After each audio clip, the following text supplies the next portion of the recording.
Hello students, हम लोगों की 12वीं क्लास की ये नेक्स्ट क्लास रहेगी। पिछली क्लास में हमने बेसिक प्रॉपर्टीज़ ऑफ चार्ज पढ़ी थी। उन बेसिक प्रॉपर्टीज़ में हमने charge is additive in nature, conservation of charge, quantization of charge और लास्ट में पेयर प्रोडक्शन में चार्ज कंजर्व रहता है और एनिहिलेशन ऑफ मैटर में भी चार्ज कंजर्व रहता है। उसके बाद हम छोटी सी बात देख लेते हैं, जनरल प्रॉपर्टीज़ ऑफ चार्ज। तो इसमें क्या है कि चार्ज जो हमारे पास दो किस्म का है, एक पॉजिटिव और एक नेगेटिव। ठीक है जी, हमारे पास दो ही किस्म का चार्ज है, एक पॉजिटिव और एक नेगेटिव। और force between same charges, same को आप लाइक चार्ज भी बोल सकते हैं। ठीक है जी, इज रिपल्सिव, उसमें फोर्स रिपल्सिव होती है। और अपोजिट चार्जेस में फोर्स कैसी होती है जी, अट्रैक्टिव होती है। मीन्स अगर ये मेरे पास अगर ये पॉजिटिव चार्ज है और ये नेगेटिव चार्ज है, ये दोनों एक दूसरे को अट्रैक्ट करेंगे। अगर ये मेरे पास पॉजिटिव है, ये पॉजिटिव है, तो ये रिपेल करेंगे। और अगर ये नेगेटिव है और ये भी नेगेटिव है तो भी ये रिपेल करेंगे। ठीक है जी, same charges repel each other and opposite charges attract each other. ठीक है जी, उसके बाद चार्ज इज ट्रांसफरेबल।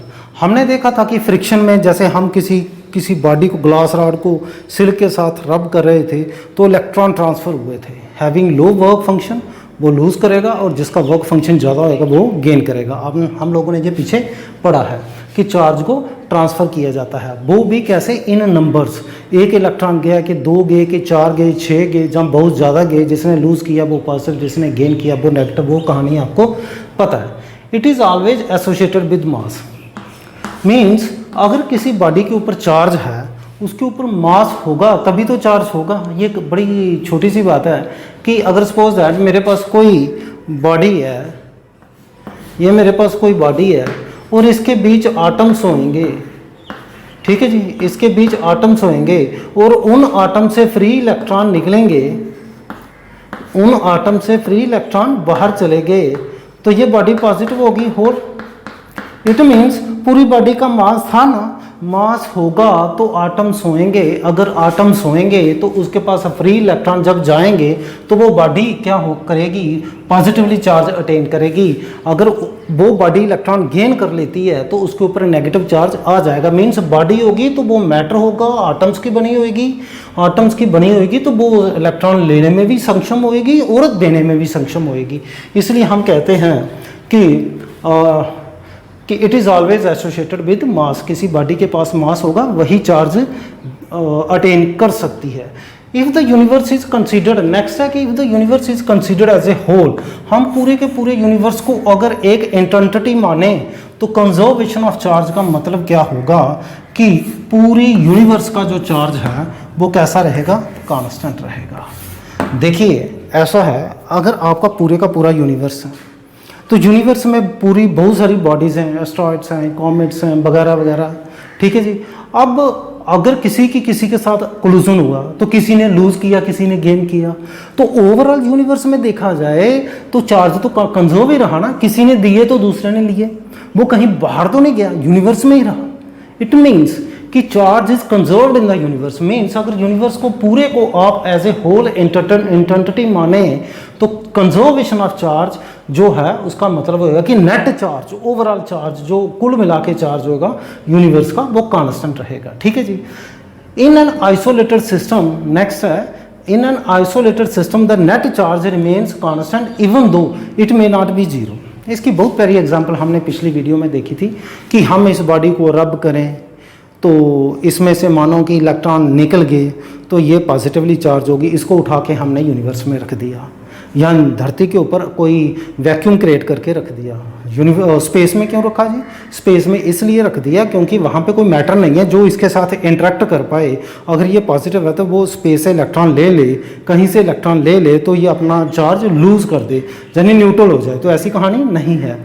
अगर इसने किसी को इलेक्ट्रॉन दे दिए, ये पॉजिटिव हो गया, तो इसको हम कहीं आइसोलेटेड सिस्टम में रख दें। आइसोलेटेड का मतलब है इसका किसी के साथ इंटरेक्शन नहीं होना चाहिए। ठीक है जी, किसी के साथ इंटरेक्शन नहीं होगा तो ना ये किसी से इलेक्ट्रॉन लेगा ना किसी को देगा, तो इसका चार्ज बरकरार रहेगा। तो हम कहेंगे कि इसका चार्ज क्या है जी, कांस्टेंट है। फिर पढ़ लीजिए, इन एन आइसोलेटेड सिस्टम। आइसोलेटेड का मतलब मैंने आपको बता दिया, किसी के साथ कोई इंटरेक्शन नहीं, एक किस्म का वैक्यूम टाइप समझ लीजिए। The net charge remains constant even though it may not be zero.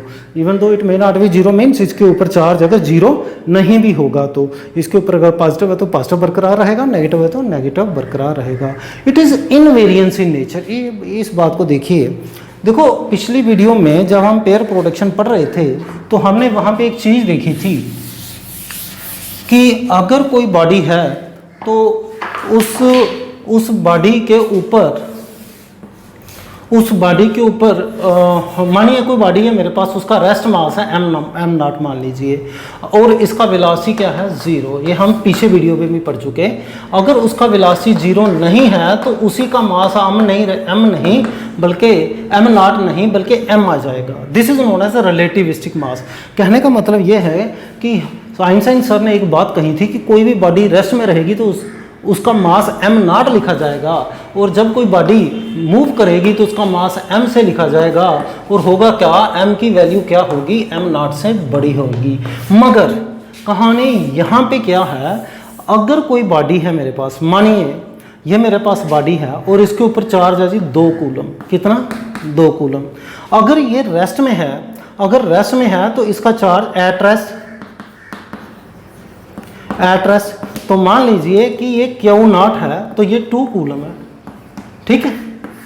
कितना? 2 कूलम। और इसका वेलोसिटी क्या है? वेलोसिटी है इसका 0। अब देखिए इसी बॉडी को मैं चला देता हूं तो इसका वेलोसिटी अब 0 नहीं है।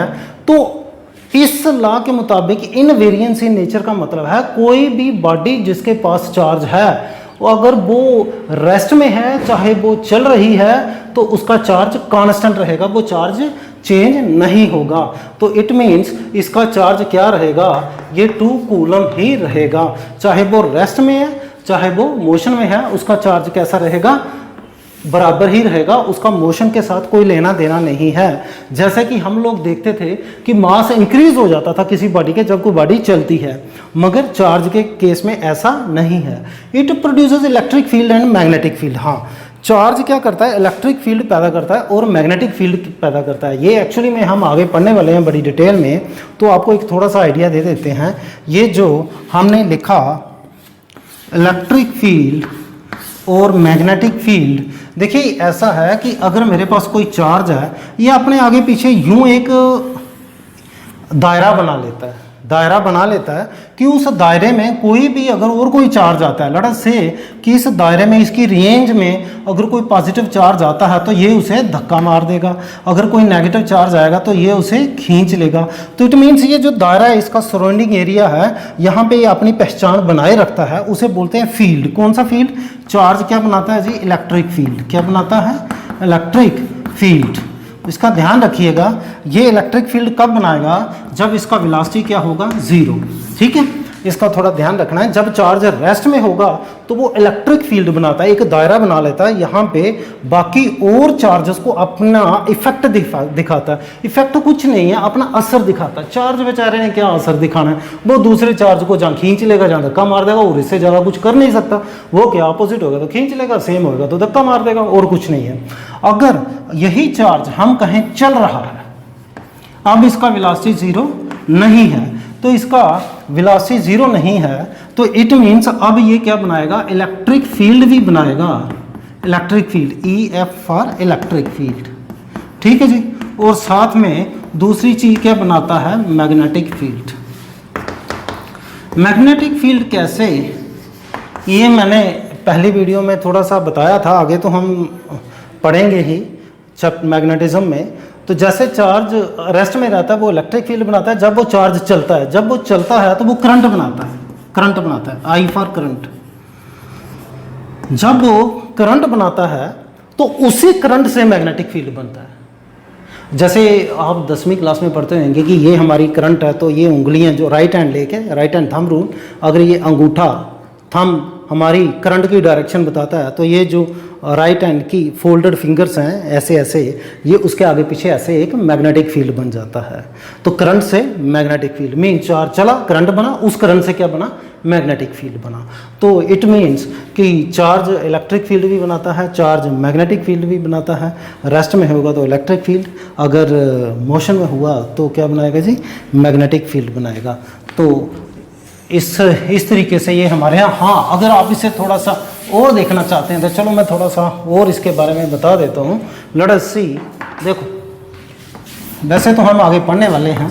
अगर चार्ज रेस्ट में हुआ, वेलोसिटी ज़ीरो, यूँ लिखिए velocity zero, only electric field, only electric field. अगर ये चार्ज मोशन में हुआ, वी नॉट ज़ीरो, और अगर बी जीरो नहीं है, इसका मीन चल रहा है, इट मीन चल रहा है, तो मान लीजिए कि एक्सेलरेशन इसको जीरो है। एक्सेलरेशन क्या है जी, जीरो है। अगर एक्सेलरेशन जीरो है, वेलोसिटी क्या है, it means v is constant, that is v is constant. Velocity क्या है, कांस्टेंट। तो अब की बार क्या बनाएगा, नंबर वन बनाएगा इलेक्ट्रिक फील्ड और नंबर 2 बनाएगा मैग्नेटिक फील्ड। ये मैग्नेटिक फील्ड, ठीक है जी। अब नंबर 3 पे लिखिए, अगर मेरे पास चार्ज है और ये चल रहा है, वेलोसिटी जीरो नहीं है, जहाँ यूँ कहिए कि वेलोसिटी आप इसकी एक्सेलरेशन भी जीरो नहीं है, इसका मतलब है वेलोसिटी कांस्टेंट नहीं है, v इज नॉट कांस्टेंट। तो देन क्या करेगा ये जनाब, इलेक्ट्रिक फील्ड भी बनाएगा, मैग्नेटिक फील्ड भी बनाएगा, और साथ में इलेक्ट्रो मैग्नेटिक वेव्स भी निकालेगा, इलेक्ट्रो मैग्नेटिक वेव्स भी पैदा करेगा।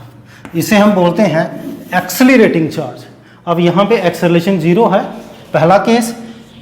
सेकंड केस में वेलोसिटी कांस्टेंट नहीं है बट एक्सेलरेशन जीरो है, इसका मतलब उसका वेलोसिटी क्या है, कांस्टेंट है। और थर्ड केस में क्या है, वेलोसिटी जीरो नहीं है, मतलब वेलोसिटी उसकी है मगर एक्सेलरेशन जीरो नहीं है, it means v is not constant. अगर v कांस्टेंट नहीं है, इलेक्ट्रिक फील्ड भी बनाएगा, मैग्नेटिक फील्ड भी बनाएगा और इलेक्ट्रोमैग्नेटिक वेव्स भी निकालेगा, ठीक है जी।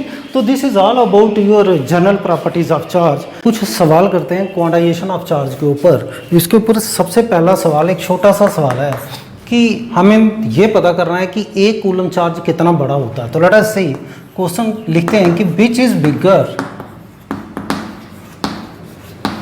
एक कूलम और charge on electron, charge on an electron, ठीक है जी। कौन बड़ा दोनों में से, ठीक है। चलो इसी को करते हैं, इसको सॉल्यूशन लिखते हैं, ठीक है। विच इज बिगर, एक कूलम जने के एक कूलम बड़ा है या कि किसी इलेक्ट्रॉन के ऊपर चार्ज। लेट अस से कि मेरे पास ये इलेक्ट्रॉन है और इसके ऊपर चार्ज कितना है वो तो हमें पता है, -1.6 × 10⁻⁻19 कूलम। तो दूसरा है 1 कूलम। तो देखने में ही पता चल रहा है कि इसका ये है और इसका ये है, तो इसकी वैल्यू बहुत छोटी है और इसकी वैल्यू काफ़ी बड़ी है। देखने में ही पता चल रहा है कि एक कूलम काफ़ी बड़ा है। तो लेट अस सी कि एक कूलम में कितने चार्जेस होते हैं, ये देखते हैं। तो देखते हैं कि एक कूलम के अंदर कितने चार्जेस होते हैं। तो हमारे पास है कि Q की वैल्यू आ गई 1 कूलम, तो N की वैल्यू निकालिए, और E कितना है 1.6 × 10⁻⁻19 कूलम। तो नो हो क्या सकता है, Q is equal to N। तो N की वैल्यू डालनी है, तो N is equal to Q/E। तो Q कितना आ रहा है आपका 1 कूलम और E का वैल्यू 1.6 × 10⁻⁻19 कूलम। तो कूलम कट गया, तो ये हमारे पास आ गया 1/1.6 × 10⁻19 प्लस का हो जाएगा। इसे डिवाइड मारिए, ये आएगा 0.625 × 10⁻19। मीन्स इतने अगर आप इलेक्ट्रॉन इकट्ठे कर लें तो वो जो इतने इलेक्ट्रॉन इकट्ठे करने के बाद वो जो चार्ज बनेगा, मीन्स आपके पास यूँ मानिए हमने एक ढेर लगा दिया इलेक्ट्रॉन्स का, ठीक है जी। ये ढेर लगा दिया इलेक्ट्रॉन्स का, कितने इलेक्ट्रॉन हैं, इतने हैं। हाँ, इसको आप यूँ भी लिख सकते हैं 6.25 × 10⁻18। हाँ, इसका थोड़ा ध्यान रखिएगा कि जैसे बच्चों को ये कन्फ्यूज़न रहता है कि ऐसी कैलकुलेशन करें कैसे, तो इसको आप यूँ करिए, ये देखिए इजी होता है, कंफ्यूज नहीं होना है, बिल्कुल इजी तरीके से कीजिए इसे। जैसे साइंटिफिक कैलकुलेशंस होती हैं ये, जैसे मैं लिखूँ 625 डिवाइडेड बाय, चलो 3 लिखता हूँ, तो 10⁻19 है, 10⁻19 है। अगर मैं यूँ कर दूँ तो 3 कट जाएंगे, तो ऊपर कितने बचेंगे 16। तो आपको पॉइंट को एडजस्ट करना है कि बिना पॉइंट के आपके पास 16 जीरो रहे, पॉइंट को इस तरीके से एडजस्ट करना है। अगर मैं यहाँ लिखूँ 6.25 तो 2 नीचे आएंगी, तो यहाँ पे कितना लिखूँ, यहाँ पे कितना लिखूँ कि 16 आए, क्योंकि 2 नीचे आएंगी, तो इसका मतलब मैं 18 लिख दूँ। 18 में से 2 जाएंगी ना, ऊपर जाके माइनस हो जाएगा, 18 में से 2 गए तो 16 मेरी पूरी हो गई। अगर मैं ऐसे लिख दूँ तो कितना लिखूँ, कितने लिखूँ कि जो मेरी 1 नीचे आए, कितने में से 1 जाए तो 16 हो जाए, क्योंकि 1 आएगा ना नीचे, ये ऊपर जाके माइनस का हो जाएगा, यानी 17 लिख दूँ। अगर मैं लिखूँ ही ना तो फिर ये कहानी बन जाएगी आपकी ये वाली, ठीक है जी। तो दिस इज़ योर कैलकुलेशन, तो इसका घबराना नहीं है, इसी कीजिएगा। तो सवाल था कि अगर मैं कितने इलेक्ट्रॉन को इकट्ठे कर लूँ, कितने जी 6.25 10⁻18 इतने इलेक्ट्रॉन का ढेर लगा दूं तो फिर जाके 1 कूलम बनेगा। हाँ, इलेक्ट्रॉन का ढेर लगाया तो -1 कूलम होएगा। अगर पॉजिटिव चार्जेस का इतना ढेर लगाया होता, प्रोटॉन का ढेर लगाया होता, तो वो +1 कूलम बनता। ठीक है जी। तो इसका मतलब यहाँ से हमें ये पता चला कि 1 कूलम चार्ज जो होता है वो काफ़ी बड़ा चार्ज होता है। ठीक है, तो ये इलेक्ट्रॉन का चार्ज तो बहुत छोटा होता है, ये क्या होता है जी 1.6 × 10⁻⁻19। ठीक है, लेट अस सी नेक्स्ट क्वेश्चन। एक छोटा सा क्वेश्चन और लेते हैं कि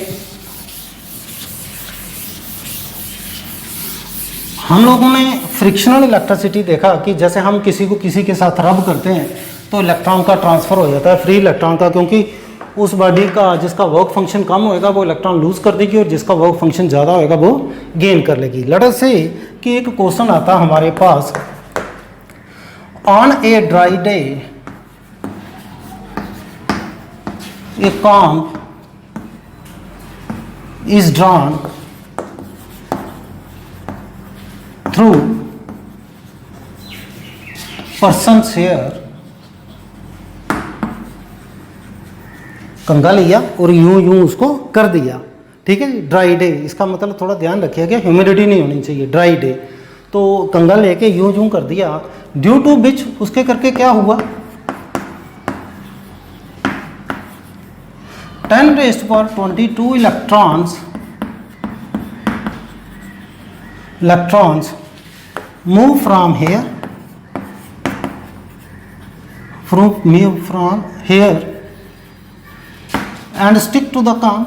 और किसके साथ चिपक गए, कंघे के साथ चिपक गए जी। ठीक है जी, आपने कंघा किया और इतने इलेक्ट्रॉन आपके बालों से निकले और कंघे का साथ चिपक गए, तो कॉमन सेंस ही बात आपको पता चल गया कि बाल हैं जो इन्होंने इलेक्ट्रॉन लूज किए हैं ये पॉजिटिव हो गए होंगे और कंघा क्या हो गया, नेगेटिव हो गया। कैलकुलेट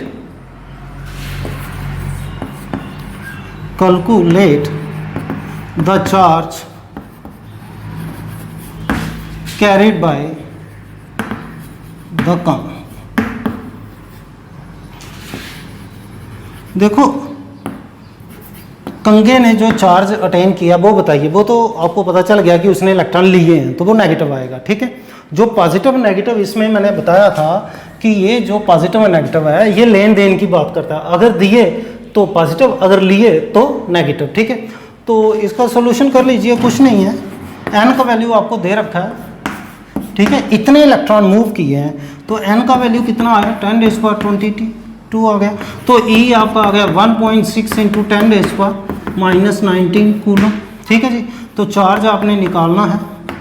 ठीक है, हो गया क्वेश्चन, कुछ भी नहीं है। Q is equal to n नहीं, तो Q की वैल्यू n कितना है आपका 10⁻22 और E का वैल्यू 1.6 × 10⁻⁻19 कूलम। तो ये आपका 10⁻22 19 19 और 3 22 10⁻³ कूलम। ठीक है जी। अब ये देखिए ये चार्ज आ गया किसके पास, कंघे के पास। अगर उसने लिए हैं as the electrons are gained by the COM, therefore charge on COM वो क्या होएगा जी, -1.6 × 10⁻³ कूलम। अगर इसी में ये लिखा जाए कि भाई बालों के ऊपर चार्ज क्या आएगा, एंड द चार्ज, वो भी लिख लीजिए, and the charge attained by hair, वो क्या होगा, इतना ही पॉजिटिव, +1.6 × 10⁻³। ठीक है, क्योंकि इसने दिए और उसने लिए, इसने लिए तो नेगेटिव, इसने दिए तो पॉजिटिव। कोई सवाल नहीं है, कोई मुश्किल सवाल नहीं है, जो छोटे छोटे सवाल हैं जो आपको पूछे जा सकते हैं 1-1, 2-2 नंबर में, इससे ज़्यादा नहीं। तो लेट अस सी, एक सवाल और है, वो भी एक कूलम। अब एक चीज़ का ध्यान रखिएगा, एक कूलम जो हमने पीछे किया है, ठीक है, 0.625 ×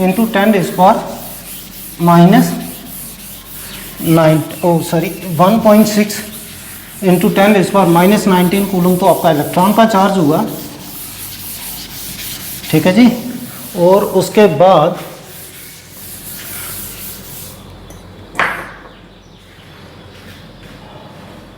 (6.25 × 10⁻18 इलेक्ट्रॉन्स को अगर आप इकट्ठा करेंगे तो एक कूलम चार्ज बनेगा। ठीक है, इलेक्ट्रॉन करेंगे तो नेगेटिव आएगा, अगर प्रोटॉन को करेंगे तो पॉजिटिव आएगा। ये चीज़ मैं बोल रहा था, इसका थोड़ा ध्यान रखिएगा कि 1 कूलम चार्ज काफ़ी बड़ा चार्ज होता है, इसका थोड़ा ध्यान रखिएगा।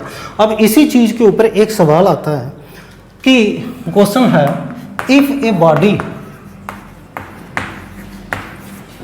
Gives out 10⁻⁹ electrons every second, then how much time will it take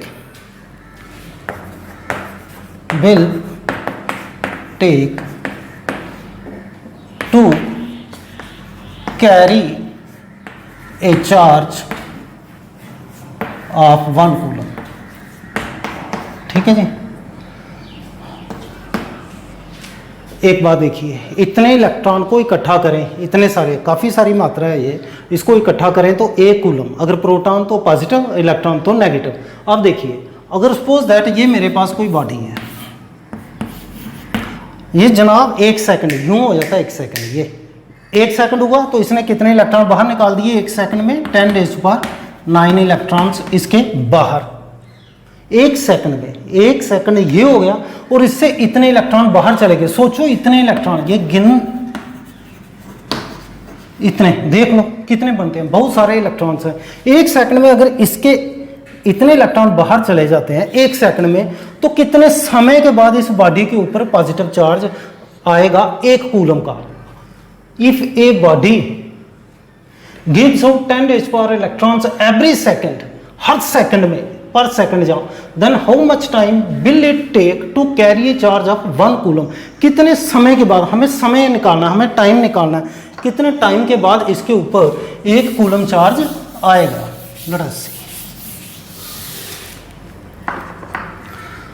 तो सॉल्यूशन हम इसे करते हैं कि अगर ये बॉडी 1 सेकंड में, अगर ये बॉडी 1 सेकंड में इलेक्ट्रॉन बाहर निकालती है, 1 सेकंड में कितने 10⁻⁹ इलेक्ट्रॉन्स बाहर निकालती है, तो 1 सेकंड में इसके ऊपर कुछ चार्ज तो पॉजिटिव आएगा क्योंकि इसने इलेक्ट्रॉन निकाले। तो हम निकालते हैं, let us calculate charge carried by this body in 1 second, वो किसके बराबर होगा, Q = N। ठीक है ना, Q is equal to N. अब देखिए क्यू का वैल्यू हमारे पास क्या है, एन का वैल्यू कितना आ रहा है 10⁻⁹ और ई का वैल्यू कितना है 1.6 इंटू 10⁻⁻19 कूलम। ठीक है जी। अब ये जो चार्ज इसके ऊपर डेवलप हुआ ये हुआ 1 सेकंड में। देखिए 1.6 इंटू 10⁻⁹ -10 कूलम। ठीक है, यानी this is the charge which is डिवेल्ड on the body in 1 second, यानी 1 सेकंड में इस बॉडी के ऊपर इतना चार्ज डेवलप हुआ है। दैट इज 1 सेकंड में कितना चार्ज डेवलप हुआ, इतना 1.6 इंटू 10⁻⁻10 कूलम।